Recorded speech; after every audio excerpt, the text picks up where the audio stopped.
What up, guys? Sleepy the Tool Addict. Woo! Oh, man. I know you guys are like just starting this video and already looking at all this. Yeah, I have a problem. I definitely have a problem. I'm not sure this is the final resting place because I am already out of room in this deal here. But nonetheless, almost every ratchet in here serves a purpose. As I say, almost every. And I want to point out, by no means is this justifiable in any way. Other than the fact is that I just have a problem. So, and I think there's pretty much almost, I can't remember what I counted, like 72-ish, 75-ish ratchets in here alone. And I have another 40 that are scattered throughout a couple toolboxes. And my carry-on toolbox that I use for mobile stuff. But this is the majority of my, what I would call my prestigious collection, or the stuff that I would use the majority of the time while in the shop, or stuff that I like using the most, minus a few duds in here. Anyways, guys, I just thought I'd show you guys the old ratchet collection, and we would talk about why I have so many ratchets and what exactly do I use all these for. Some of them I bought, and if you notice that the sizes, first of all, let's just look at that right away. If you notice, the sizes are definitely from here. You notice that the sizes all change, minus that one right there that's kind of in between. But this is a 3/8. But this is all 1/4 inch, and there's a duplicate there because that's somebody else's ratchet that I bought and I haven't shipped out to them yet. But we have a couple of different designs and deals here and stuff that we use, or stuff that I have. I know my OCD is kicking in. It's not really organized the way I want it to, but let's just kind of go into why I have such as the TK72. Because this little guy can come in handy for tight spaces under the dash. Now, why do I have the TK72, but I have the Titan 1/4 inch? Because the Titan 1/4 inch is definitely small. Is it as small as the TK72? It is not as small lengthwise. Headwise and everything else, it does use. It is quite small. Palm ratchets, I have 2 3/8. I actually enjoy the snap-on one the most. Whenever I get a chance to use that, I bust that out. I love using these nut drivers. They're not really a ratchet, but they are a ratchet attachment. These guys right here, I've had for a long time, the Stanley. They definitely can serve a purpose. Not as much since long neck ratchets, electric ratchets came out, but they do. Spark plug detecting ratchet. Haven't used it a ton, but once again, still nice to have because it is a different kind of ratchet. Now we have the 3/8, and Mac doesn't really make a 3/8 like this anymore. This is the 3/8 MR5. This is a 1/4 inch with a 3/8 head kit in it. Obviously, this is an old ratchet that I was Franket ratcheting, as well as the 1/2 inch XR11 PA. This is a 3/8 inch ratchet with a 1/2 inch head, or 1/2 inch anvil kit in it, and that's has came in handy before too. I have the snap-on 3/8 twist, or the roto head, and this is one of my favorites. And this is also one of my most used ratchet. You can see that it gets some miles on it. I just purchased this one not too long ago, the snap-on bit driver ratchet. I think these are fairly new to the market, and definitely something that's just handy for bits. We have the matco. I didn't show this in my matco video, but I also have this ratchet. This one does not say USA made neither, oddly enough. Oh, it does say USA. By God. Did I show that in did I see that in my last video? No. So that's what's weird about this matco. It does not say USA made, which is interesting. 1/4 inch TK72 Flex. What's the part number on this one? TKF 72. this flex, and I put a 3/8 kit in it, which is can also come in handy because it's so small. Long fixed head. Reason why I like long fixed head still is because long fixed head still can hold more strength.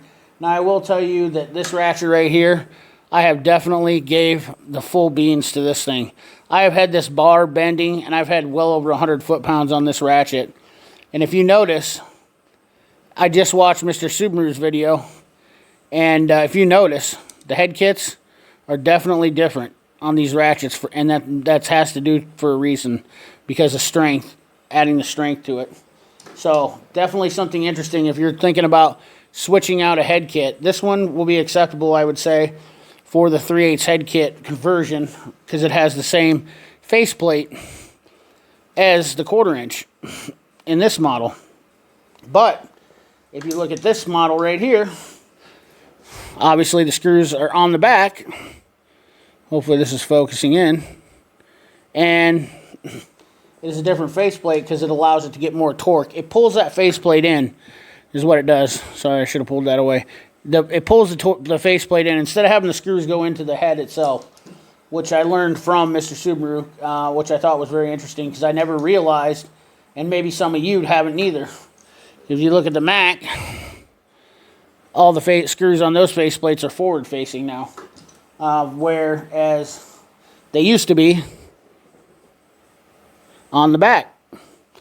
I definitely think that adds to the strength. It must be must make it cheaper for manufacturing reasons. I don't know. But once again, nonetheless, every ratchet in here serves a different type of purpose. This is my go-to ratchet for most of the times with this Mac Axis Flex.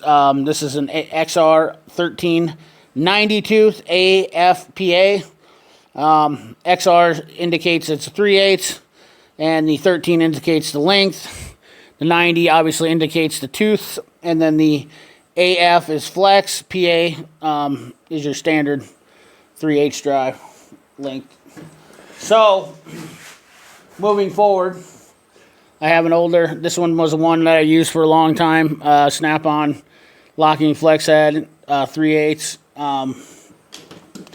Once again, this one is about the same size as the Matco. I bought the Matco to kind of replace that to have a decent locking feature on a ratchet, but I am not completely sold on that. Now, I will tell you something that I really want to point out, because I don't think a lot of guys really realize this is when you're using a Mac locking flex, and if you see this, and I didn't realize a lot of people didn't understand that this is a locking flex all the time, full-time locking flex. If you notice the yoke sizes on the Mac Axis, non-locking to the locking, you'll notice there's a ginormous difference, which will indicate that this will actually be a little bit weaker. And there has been guys that have broke these yokes.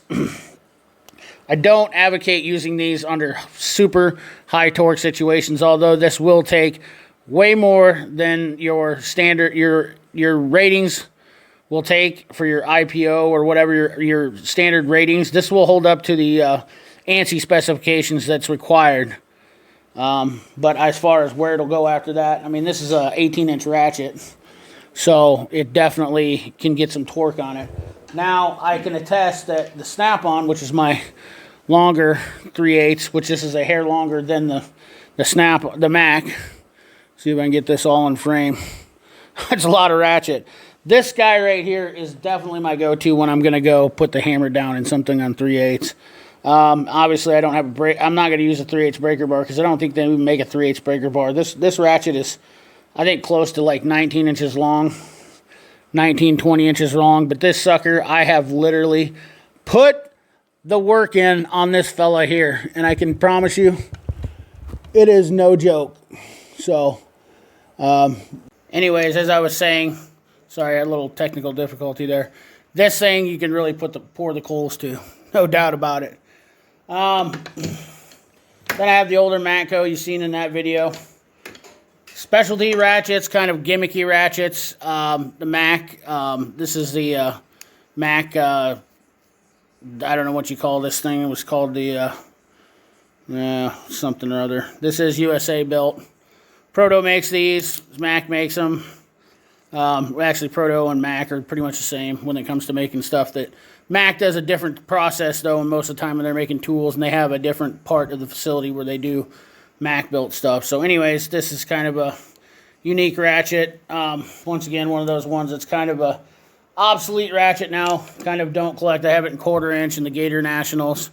Not a really super desirable ratchet for collecting, but nonetheless, you guys have saw the Blackhawk ratchet.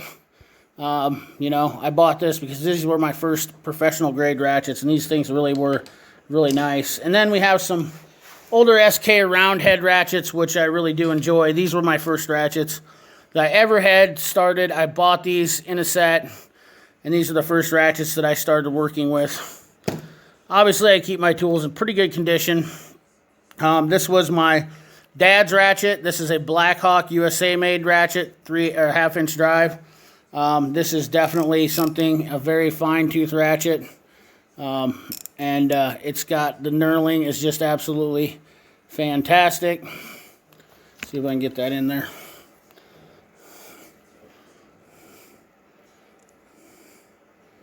It's a little bit weathered, but nonetheless, a fantastic ratchet. And I really would hate to break this thing because it is definitely, it means a little bit to me. The Pittsburgh ratchet, which somebody gave me as a joke. Some Northern ratchets, once again, I picked up somewhere on the side of the road. Yeah, these are all, I got a whole set of Northern, Husky. These are Husky, Northerns. Nothing too crazy there. The Kokens are definitely some of my newest favorites and my go-to.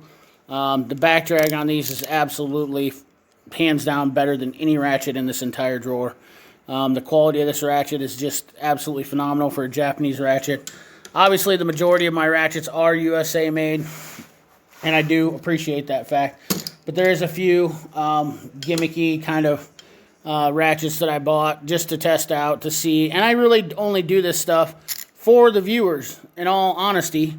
The reason why I do buy some of these ratchets is for the channel. You know, the other ratchet that I just recently bought, because I wanted to get another SK ratchet, another version, and I really have a soft spot in my heart for SK tools, and I wanted to try out the LP90, and they had a deal on it, so I bought this. I think it was like 75 bucks. I don't really have a really short ratchet. I don't want to break that one.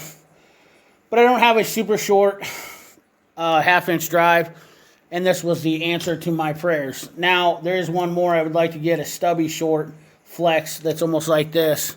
Probably go with the snap-on in a 1/2 inch drive. That will be one purchase that will be coming up. So, long story short, my addiction is crazy. You guys have seen the Matco. My addiction is crazy, but there's a method to my madness, and there's a reason why I have some of these ratchets, because in certain instances, I do buy specialty ones. Now, which ones would I recommend for as far as everyday use for a new tech? These are some of my top pick ratchets right here. The Mac Axis 92. That ratchet is a lot more stouter than it really gets the credibility for doing. And the Koken is one of my newest favorite. There's not going to be a lot of torque on this, but the design of it and whatnot is just absolutely awesome. The back drag for starting bolts. The snap-on ratchets you cannot go wrong with. I know that this ratchet will take a lot more torque than most people can give it. And I can promise you that this 1/4 inch is just definitely a ridiculously tough ratchet. And I will almost guarantee you that I will blow the guts out of this thing before I will that snap-on, because I have literally given this thing stuffed until the point to where it's scary. And I'm not a little guy. You guys should know that. So, in all actuality, that's my ratchet collection. I just thought I would kind of show that to you guys and something different for the channel, and then just kind of just show you my foolishness with my ratchet. So, anyways, guys, appreciate you watching. Remember, like, comment, share, subscribe, ring that bell. Remember, keep your hands dirty and your money clean. Thanks for watching.